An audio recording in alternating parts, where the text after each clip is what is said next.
ఉట్టిగా కూర్చొని మాట్లాడితే కాదు కదా. కన్నులో పోయిందా పోయిందా కన్నులో బరాబర్ పెట్టిరు. అధ్యక్ష దుబ్బాక నియోజకవర్గంలో అధ్యక్ష మరి 8 మండలాల అధ్యక్ష మరి 8 మండలాలలో కూడా మాది పూర్తిగా వ్యవసాయ ఆధారిత కుటుంబాల అధ్యక్ష. అన్ని మండలాలలో కూడా గతంలో యాసంగిల ఏదైతే వరి నాట్లు వేసుకున్నారో దానికి ఇంకా రెట్టింపు ఈసారి ఎక్కువ వేసుకున్నారు అధ్యక్ష. మరి అందరు కూడా మరి నాట్లు పడుతున్నాయి. ఇప్పుడు మరి యూరియా వస్తుందా రాదా అనే భయంలో ప్రతి ఒక్క రైతు కూడా ఆందోళన ఉన్నారు అధ్యక్ష. మరి మీరేమో యాప్ ద్వారా బుక్ చేసుకోవాలనుకుంటున్నారు, అది సాధ్యం కాదు. మరి చాలామంది రైతులు మీరు ఏదైతే యాప్ ద్వారా మరి యూరియా బుక్ చేసుకోవాలని చెప్పి పెట్టినరో అది సాధ్యం కాదని చెప్పి రైతులు మరి నిన్న మొన్న మరి ఆందోళనతో ఉన్నారు. ఇంకొక విషయం అధ్యక్ష, మరి కరెంటు కూడా 8 నుంచి 9 గంటలు మాత్రమే వస్తుంది అధ్యక్ష. ఇప్పుడు నాట్ల సమయం, మరి ఇప్పుడే 8-9 గంటలు వస్తే మరి రాను రాను ఇంకా ఎండాకాలం వచ్చిన తర్వాత ఏప్రిల్ మేలో ఇంకా ఇబ్బంది అవుతుంది. మరి ఆ పవర్ విషయంలో కూడా చాలామంది ఆందోళనగా ఉన్నారు. ఇంకో విషయం ఏంటంటే మరి చాలా గ్రామాలలో నాకు ట్రాన్స్ఫార్మర్లు లేవు, కరెంటు పోల్లు కావాలి, వైరు కావాలి. మరి ఇలాంటి మరి దానికోసం ఎవరైనా రైతులు డిపార్ట్మెంట్కి పోతే మా దగ్గర బడ్జెట్ లేదు, మేమేమి ఇయ్యలేమని చెప్పి మరి ముక్కుసూటిగా మరి రైతుల ముంగట్నే చెప్తున్నారు. ఇది కాకుండా అధ్యక్ష మరి గతంలో మా దగ్గర మల్లన్న సాగర్ ఉంటుంది అధ్యక్ష, రైతులకు సంబంధించింది.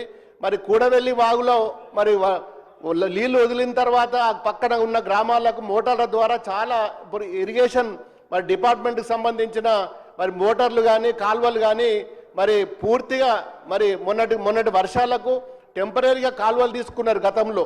మరి ఆ టెంపరీ కాలువలు పూర్తిగా మట్టి పూడిక నిండిపోయింది.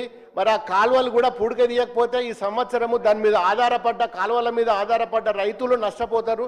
దయచేసి మరి మా మల్లన్న సాగర్ కానీ కొండపోచమ్మ ద్వారా మరి ఆ కాలువల ద్వారా నీళ్ళు వస్తాయి, సబ్ కెనాల్ల ద్వారా. మరి 2 సంవత్సరాల నుంచి ఇరిగేషన్ డిపార్ట్మెంట్ ఏ ఒక్క రోజు కూడా మరి మల్లన్న సాగర్ మీద కానీ మరి కొండపోచమ్మ మీద కానీ రంగనాయక సాగర్ మీద కానీ ఎన్నో పర్యాయాలు ఎన్నో ఇష్యూస్ ఉన్నాయి. మరి కాలువల మీద కానీ పూడికల తీతం మీద కానీ మరి ఇప్పటి వరకు ఏ ఒక్క రోజు కూడా ఇరిగేషన్ డిపార్ట్మెంట్ కానీ గౌరవ మంత్రి గారు ఉత్తమ్ కుమార్ రెడ్డి గారు కానీ చాలా విన్నపాలు చేసినా ఒక్కరోజు కూడా కనీసం ఆ జిల్లాలో ఏం జరుగుతున్నది, కాలువలు ఏమవుతున్నది, ఇరిగేషన్ ఏమున్నదని చెప్పి ఏ ఒక్క రోజు కూడా కనీసం రివ్యూ మీటింగ్ కూడా పెట్టిన పరిస్థితి లేదు అధ్యక్ష. మరి ఇన్ని సమస్యలున్నా మరి మా సిద్దిపేట జిల్లాలో కాళేశ్వరం ద్వారా 3 ప్రాజెక్టులు కట్టుకున్నాం. మరి దుబ్బాక నియోజకవర్గంలో దాదాపు 2 లక్షల 3 లక్షల కల్టివేషన్ ఉంటుంది. దాని మీద పూర్తిగా మరి మల్లన్న సాగర్ మీద ఆధారపడ్డది. మల్లన్న సాగర్లో చెర్ల నీళ్ళు ఫుల్లుగా ఉన్నాయి. కాలువల ద్వారా పిల్ల కాలువల ద్వారా నీళ్లు తీసుకుపోవాలి. టెంపరీగా రైతులు గతంలో యాసంగికి సొంత డబ్బులు వేసుకొని మెయిన్ కెనాల్ నుంచి తెగ్గొట్టుకొని లోపలికి నీళ్ళు తీసుకుపోయినరు, మళ్ళీ కూడిపోయినాయి ఇప్పుడు. మరి ఈ సంవత్సరం ఎట్లా అని చెప్పి చాలామంది ఆందోళనలో ఉన్నారు. ఒక్కసారైనా మరి ఇరిగేషన్ డిపార్ట్మెంట్ కానీ మంత్రి గారు అని వచ్చి రివ్యూ పెట్టి కనీసము మరి అవి ఏ విధంగా తీసుకువెళ్తాం ముందుకెట్లా పోదామని చెప్పి మరి ఇప్పటికి కూడా ఏ ఒక్క రోజు కూడా 2 సంవత్సరాల నుంచి మంత్రి గారు ఒక్కరోజు కూడా సిద్దిపేట జిల్లాలో ఇరిగేషన్ మీద ఒక్కరోజు కూడా రివ్యూ పెట్టలేదు.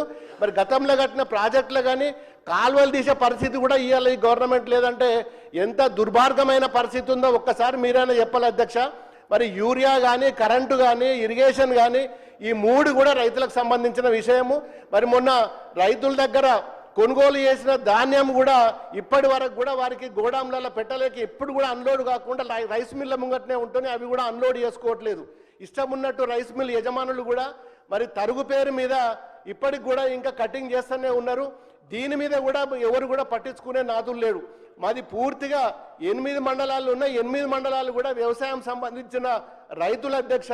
ఇప్పటికైనా ఒకసారి సిద్దిపేట జిల్లా మీద దుబ్బాక నియోజకవర్గం మీద ఒక కన్ను పెట్టి మా రైతులను కాపాడవలసిందిగా మీ ద్వారా అధ్యక్ష నేను గౌరవ కన్సర్న్ మినిస్టర్ గారిని నేను రిక్వెస్ట్ చేస్తున్నా. ఎందుకంటే